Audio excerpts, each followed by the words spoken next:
ауызша сұрақ қоямын. Қай оқушының жаңағы аты шығады, сол оқушы сол сұраққа жауап береді екен.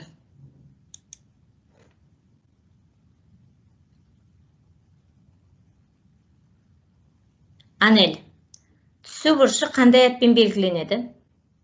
Альфа. Дұрыс айтады, альфамен. Келесі. Аяна, шағылу бұрышы қандай атпен белгіленеді? Бетта. Бетта.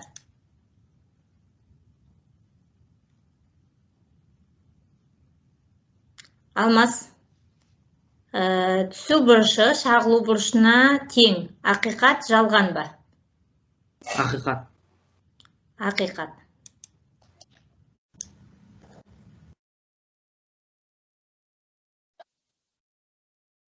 Шынар, жарықтың түзу таралу туралы не білесің? Жарықтың түзу сызықты таралу заңы көне заманда ашылған табиғат заңдарының бірі. Бұл заңды біздің заманымыздан бұрын 300 жыл бұрын Мысырдың ғалымы, яғни геометрияның атасы дейтін Евклид жазып қалдырып кеткен болатын. Өте жақсы. Доскен, жарықтың шағылу заңы туралы не білесің? Жарық біртекті мөлдір ортада тарайды, ол су, ауа, әйнек, түзу сызық бойымен тарайды, оған дәлел көлеңке. Ал жарықтың шағылу заңы ол сәуле қандай бұрышпен түссе, сондай бұрышпен шағылады. Өте жақсы. Балауса, жарық жылдамдығы нешеге тең? Жарық жылдамдылығы 3 көбейтілген 10-ның 8 дәрежесіне тең. Жақсы, өте жақсы.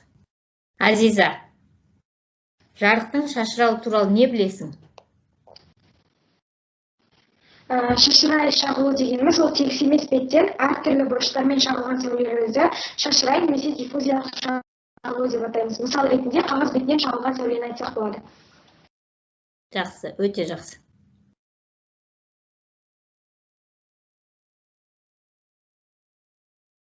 Әсел, көлеңке, шала көлеңке туралы не білесің?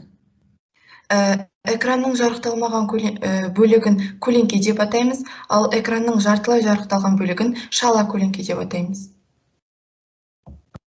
Жақсы.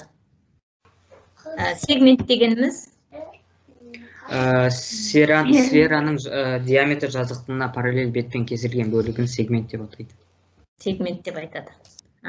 Өте жақсы.